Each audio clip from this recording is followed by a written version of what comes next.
दोस्तों नमस्कार, मैं हूं पवन शर्मा और देख रहे हैं हमारे साथ नेशनल आवाज़। 2024 में लोकसभा का चुनाव हुआ है। तमाम प्रत्याशियों ने अपना पर्चा दाखिल किया है। उत्तर प्रदेश की बहुत सी ऐसी सीटें हैं जो बहुत चर्चित रही हैं, क्योंकि वहां पर बाहुबली सांसदों से लेकर के बाहुबली नेताओं ने अपना नामांकन पत्र दाखिल किया।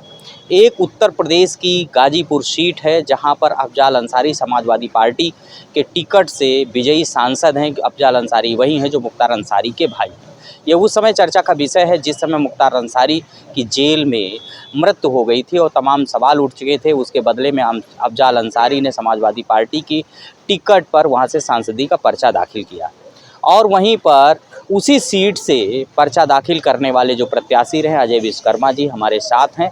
आप विश्व कल्याण राष्ट्रीय मानव समाज पार्टी के राष्ट्रीय अध्यक्ष हैं। चुनाव निशान है रिंच है। इन्होंने अफजाल के साथ ही पर्चा दाखिल करके वहां पर चुनाव लड़ा और काफ़ी टक्कर देने की कोशिश की। आप विश्वकर्मा समाज से आते हैं और इनकी एक पार्टी है। विश्वकर्मा समाज को लेकर के क्या सोचते हैं, राजनीतिक दलों के बारे में क्या सोचते हैं, सामाजिक पृष्ठभूमि के बारे में क्या सोचते हैं, देश के लिए क्या सोचते हैं, इस पर बातचीत करने के लिए हमारे साथ हैं। और मैं इस समय लखनऊ में हूँ। ये लखनऊ आए हुए हैं, उनसे ढेर सारे सवाल करेंगे और जानने की कोशिश करेंगे कि आखिर आप विश्वकर्मा समाज के एक बेटा होने के नाते, एक राष्ट्रीय पार्टी के अध्यक्ष होने के नाते किस तरह से देश को आगे ले जाने का काम करेंगे और विश्वकर्मा समाज को आगे बढ़ाने का काम करेंगे। तो सबसे पहले अजय जी, आपका हमारे चैनल पर स्वागत। सबसे पहले तो नेशनल आवाज़ के दर्शकों का मैं धन्यवाद देना चाहूँगा कि पिछली बार भी आपने हमारा इंटरव्यू लिया था और दर्शकों ने बहुत प्यार और आशीर्वाद मुझे प्राप्त हुआ। सीधा सा सवाल है कि विश्वकर्मा समाज को लेकर के ढेर सारे कार्यक्रम होते हैं। आप कामगार समाज से हैं, तो ऐसे कार्यक्रमों को लेकर के आपकी पार्टी का क्या स्टैंड है? देखिए, जो भी कार्यक्रम निर्धारित किए जाते हैं, मैंने लगभग 4 से 5 वर्षों में मैंने देखा है। राजस्थान में, मध्य प्रदेश में, महाराष्ट्र में, बिहार में और अब उत्तर प्रदेश में मैं देखने जा रहा हूँ। जितने भी कार्यक्रम हमारे समाज द्वारा बनाए गए राजनीतिक दल या सामाजिक संगठन कराते हैं, उसमें कार्यक्रम की घोषणा 4 से 6 महीने पहले हो जाती है, लेकिन उसका मुख्य एजेंडा और उस कार्यक्रम का मुख्य अतिथि तय नहीं हो पाता।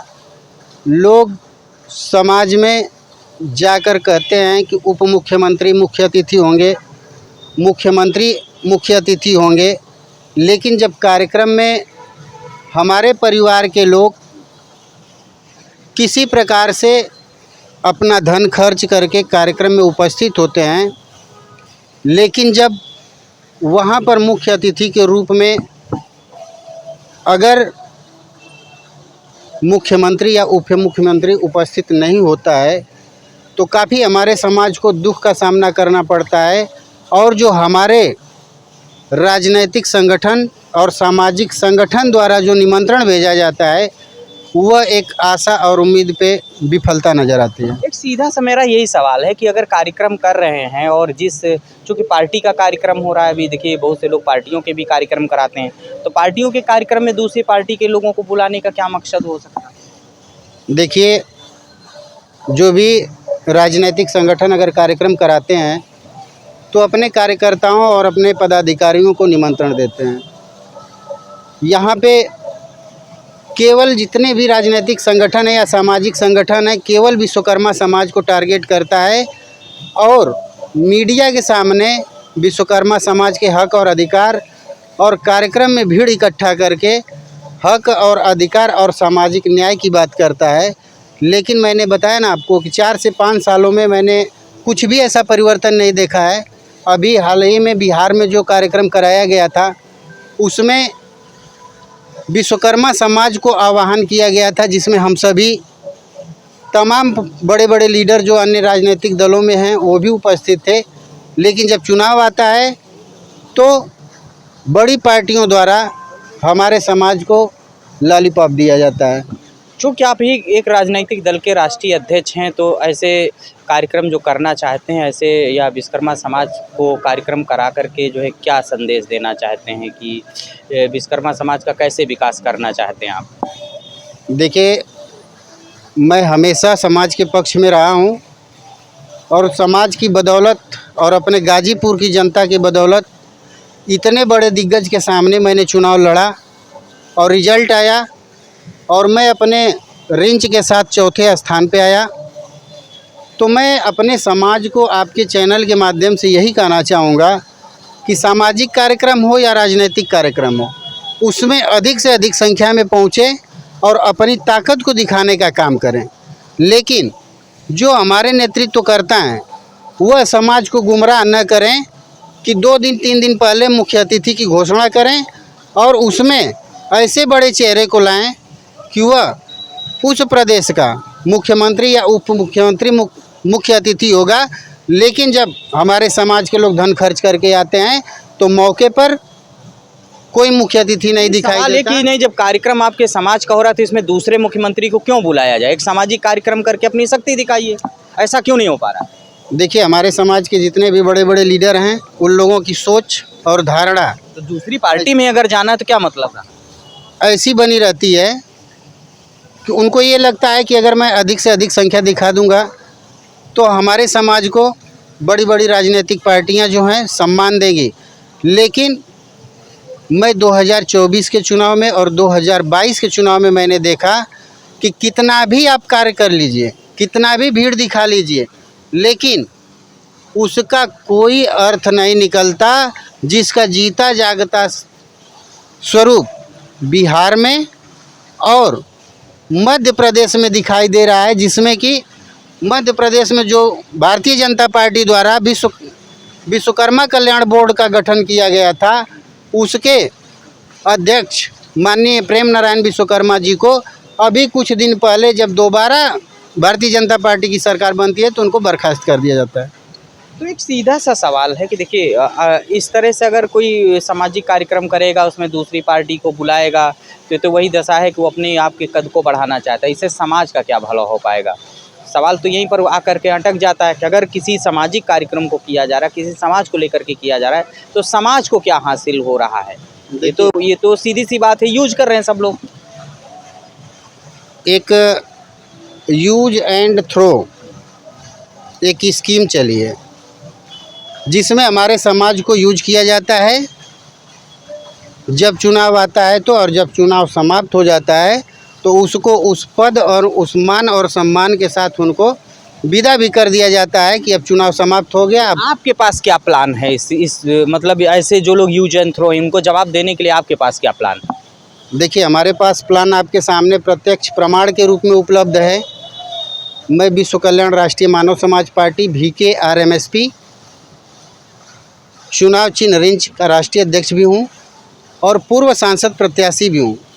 तो मैंने अपने राजनीतिक संगठन का एक मुख्य एजेंडा खुद चुनाव लड़कर मैंने तय किया है और मैं संदेश अपने समाज को देना चाहता हूँ कि अगर जो हिम्मत बना के लड़ता है और चुनाव लड़ना ही एक ऑब्जेक्ट रह गया है, भीड़ इकट्ठा करके जनता दिखाकर कोई भी पॉलिटिकल पार्टी आपको सम्मान नहीं देगी।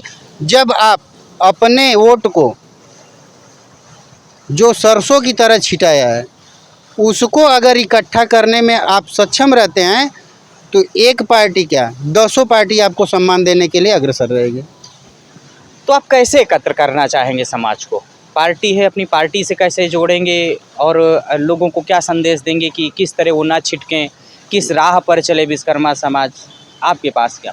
देखिए, छोटे छोटे चुनाव लड़ना पड़ेगा, उसके लिए अपने समाज को जागरूक होना पड़ेगा। जैसे क्षेत्र पंचायत चुनाव हुआ, ग्राम प्रधानी हुआ, जिला पंचायत चुनाव हुआ, विधायकी का चुनाव हुआ, उसके बाद सांसदी का चुनाव होता है। तो हम छोटे छोटे चुनाव लड़ेंगे तो पहले अपने ग्राम सभा में रहेंगे, फिर उसके बाद 20 ग्राम सभा जाएंगे, उसके बाद 350 ग्राम सभा जाएंगे, उसके बाद 1500 ग्राम सभा जाने की हम तैयारी। सीधे कहना चाहते हैं कि चुनाव लड़ करके अनुभव लेना चाहिए? बिल्कुल, चुनाव लड़ के अनुभव नहीं, हमको वोट बटोरना चाहिए। आज मैं 60,000 वोट का मालिक हूँ। महाराष्ट्र में भी मैंने विधायकी लड़ाया, उत्तर प्रदेश के लोकसभा चुनाव को मैंने लड़ाया, अब आने वाले 27 में मैं चुनाव लड़ाने के पक्ष में हूँ और 26 में जिला पंचायत चुनाव लड़ाने के पक्ष में हूँ कि हमारा जो वोट इधर उधर छिटक के भाग रहा है पहले वो इकट्ठा हो, ऑटोमेटिक हमको सम्मान मिलने लगेगा। 26 में कितने जिला पंचायत उतारेंगे मैदान? हमारे 200 कैंडिडेट इस समय लगभग चुनाव मैदान में हैं जिनको प्रतिदिन बाई कॉल ट्रेनिंग दिया जाता है कि आपके अंडर में 20 ग्राम सभा आते हैं, कहीं पे 14 होंगे, कहीं 18 होंगे, कहीं 25 होंगे। आप बस उतने ग्राम सभा में जाइए और अपने संख्या को समझाने का प्रयास करिए। छोटी छोटी टुकड़ियों में समझाएंगे तो कहीं न कहीं हमारा समाज पहले की अपेक्षा अब बहुत जागरूक है और वोटिंग करेगा तो हम कम से कम कई ऐसी सीट हमारे नज़र में है कि हम जिला पंचायत का चुनाव जीतेंगे। 27 में अब चूंकि विधानसभा का चुनाव होगा, उत्तर प्रदेश असेंबली इलेक्शन होगा, तो इसको लेकर के कितने प्रत्याशी अभी आपकी तैयारी में है, कितना उतारने का प्लान बना रहे हैं? देखिए, मैंने पिछले इंटरव्यू में इस बात को भी मैंने बताया था कि उत्तर प्रदेश की 403 सीटें हैं, हम सब पे चुनाव लड़ेंगे। और आज के डेट में आपके चैनल के माध्यम से बताना चाहूँगा कि 55 राजनीतिक दल जो सर्व समाज के बीच में हैं, उनके साथ मेरी बातचीत और तालमेल बैठ चुका है और बहुत जल्द ही लखनऊ में हम सभी राजनीतिक दल मिलकर प्रेस कॉन्फ्रेंस करेंगे और अपने अपने क्षेत्र को बांटकर एक गठबंधन तय करके हम 403 विधानसभा सीटों में चुनाव लड़ने जा रहे हैं। तो एक लास्ट मेरा यही क्वेश्चन है, चूँकि इस समय उत्तर प्रदेश में बीजेपी की सरकार है, अखिलेश यादव दूसरे नंबर पर, बहन कुमारी मायावती जी, उनके पास दलित वोट है, उन्हीं के बनाए हुए पार्क में इस समय खड़ा हूँ। तो सवाल यहीं पर बनता है कि जब इतने बड़े बड़े धुरंधर लोग हैं तो आप अपनी पार्टी को कैसे दिया जला पाएंगे? इन लोगों की बातों का क्या तोड़ है, बीजेपी की बातों का क्या तोड़ है?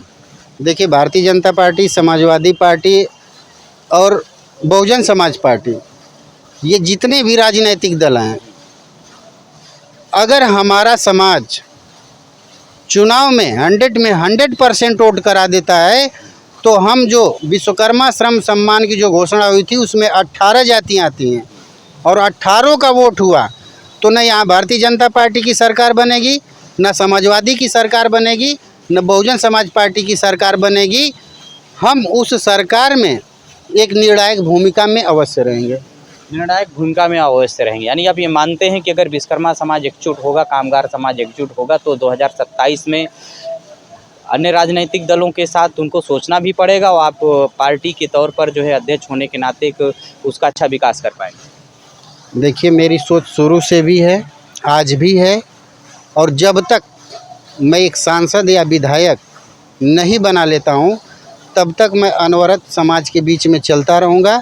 और मेरा लक्ष्य ही है कि अपने समाज को राजनैतिक अधिकार दिलाने के लिए हम चुनाव लड़ेंगे और विधायक और सांसद बनाएंगे और विधानसभा और संसद भवन में अपने समाज की आवाज़ उठाने के लिए लगातार संघर्षरत हैं। बहुत बहुत धन्यवाद। धन्यवाद सर। दोस्तों, बातचीत कर रहे थे, गाजीपुर लोकसभा सीट है, वहाँ से प्रत्याशी रह चुके हैं अजय विश्वकर्मा जी हैं और इन्होंने अफजाल अंसारी के साथ ही चुनाव लड़ा और अपने अनुभव को उन्होंने शेयर किया। और ख़ास करके चूँकि विश्वकर्मा समाज से आते हैं तो कामगार समाज को लेकर के उनकी क्या सोच है आपने सुना है। और उन्होंने स्पष्ट किया है कि 2026 में जो क्षेत्र पंचायत चुनाव होंगे, यानी कि जिला पंचायत चुनाव होंगे, उस पर जो है ये अपने प्रत्याशियों को उतारेंगे। और 2027 को लेकर के जो 403 उत्तर प्रदेश की असेंबली की जो सीटें हैं उन्हीं पर सभी पर अपने प्रत्याशी को अपनी पार्टी से मैदान में उतारेंगे। और उन्होंने ये भी स्पष्ट कर दिया है कि उनके साथ कई राजनीतिक दलों का समर्थन प्राप्त है, उनको लेकर के एक महागठबंधन बनाएंगे और 2027 में अन्य पार्टियों